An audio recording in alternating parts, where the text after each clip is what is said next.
In this short we are going to learn about Gini coefficient. इससे पहले हमने Lorentz curve के बारे में पढ़ा था। अब कोरैडो गिनी ने लोरेंज कर्व का यूज़ करके ही उसी ग्राफ को यूज़ करके गिनी कोफिशिएंट का फॉर्मूला दिया है। सबसे पहले देखते हैं ये फॉर्मूला उन्होंने कब दिया। ये फॉर्मूला 1912 में कोरैडो गिनी करके इकोनॉमिस्ट हैं, उन्होंने अपने पेपर वेरिएबिलिटी एंड म्यूटेबिलिटी नाम से ये पेपर है, इसमें इस फॉर्मूले को सबसे पहले पब्लिश किया था, गिनी कोफिशिएंट के फॉर्मूले को। नाउ गिनी कोफिशिएंट क्या मेज़र करता है? अगर ये लोरेंज कर्व के ऊपर बेस्ड है, तो जैसे लोरेंज कर्व इनकम की इनइक्वालिटी को मेज़र करता है, गिनी कोफिशिएंट भी इनइक्वालिटी को मेज़र करने का काम करता है। तो गिनी कोफिशिएंट मेज़र करता है कि वेल्थ या फिर इनकम को लेकर के किसी पर्टिकुलर पॉपुलेशन में कितनी इनइक्वालिटी है, यानी ये हमें बताएगा कि कितने % पॉपुलेशन के हाथ में कितने % ऑफ वेल्थ है।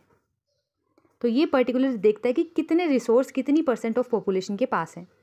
अब इसकी रेंज देखते हैं। गिनी कोफिशिएंट का जो फॉर्मूला है उसकी वैल्यू 0 से 1 के बीच में रहती है, या फिर हम कहें परसेंटेज की फॉर्म में 0% से 100% की रूप में इसकी रेंज रहती है। अब 0% या फिर 0 इसकी जब वैल्यू आती है गिनी कोफिशिएंट की, तो इसका मतलब क्या है कि 0% इनइक्वालिटी, यानी असमानता 0 है, यानी सबके पास सब कुछ बराबर है, ना किसी के पास कम ना किसी के पास ज़्यादा।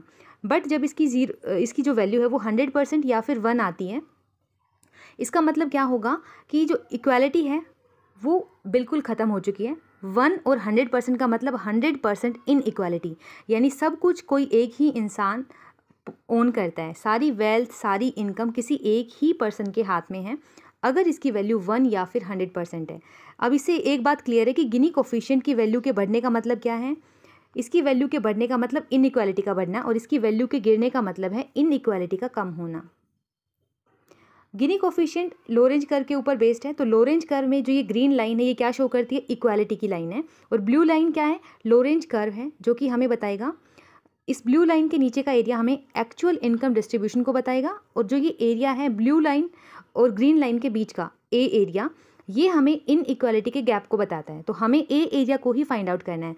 तो हम क्या करेंगे, इस टोटल ट्रायंगुलर एरिया में से ये नीचे वाला एरिया सब टोटल में से हम ए वाले एरिया को निकाल लेंगे। तो A divided by A plus B यानी टोटल ट्रायंगुलर एरिया नीचे रहेगा अपना ए प्लस बी, और ऊपर हमें क्या फाइंड आउट करना है? ए कितना है, ए इस टोटल एरिया का कितने % है वो हमें फाइंड आउट करना है।